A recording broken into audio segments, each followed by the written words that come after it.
I walked into Hamnet expecting a period drama anchored in literary history. What I didn't expect was to be so quietly, profoundly moved.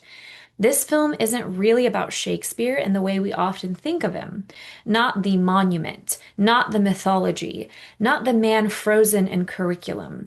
Instead, Hamnet is about grief, creation, and the strange, mysterious way art becomes a vessel for survival. It's about what happens before the work and what lives inside it long after the pain that inspired it has passed. As an actress and someone who also works as a health and mindfulness coach, I was especially struck by how embodied the story is.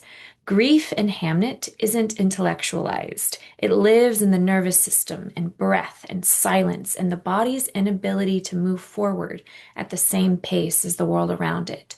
This is something I see often in healing work. Before pain can be understood, it has to be felt. The film honors that truth with remarkable sensitivity. As a theater major in college, I spent years studying Shakespeare, his language, his structures, his influence. I analyzed him, performed him, memorized him. Watching Hamnet made me want to return to that work, not academically, but emotionally. It made me want to restudy the plays with new questions in mind, like not just what they mean, but why they exist. What loss, love, or rupture demanded their creation?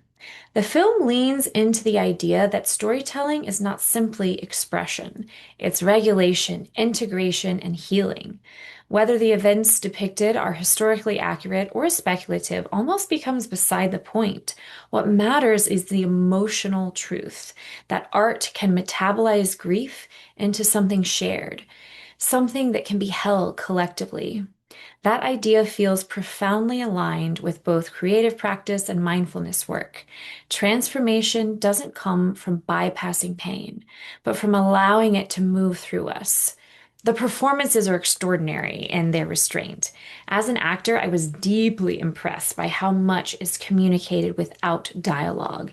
There is no emotional exhibitionism here, just presence, listening, and understanding that stillness can be more powerful than speech. This kind of work requires immense discipline and trust, and the cast delivers it beautifully. Visually, Hamnet is stunning. From a filmmaker's perspective, the art direction feels purposeful without being ornamental. The visual language mirrors the inner landscape of the characters, organic, grounded, occasionally aching. The film understands that atmosphere is storytelling. Light, texture, and space carry emotional information as clearly as words. What stayed with me most after leaving the theater was the film's quiet insistence that art is not born from ego, but from necessity. That creation can be an act of survival. That storytelling is one way the human psyche makes sense of loss, and sometimes the only way it knows how to keep going. Hamnet doesn't ask to be consumed quickly. It asks for presence. It invites reflection.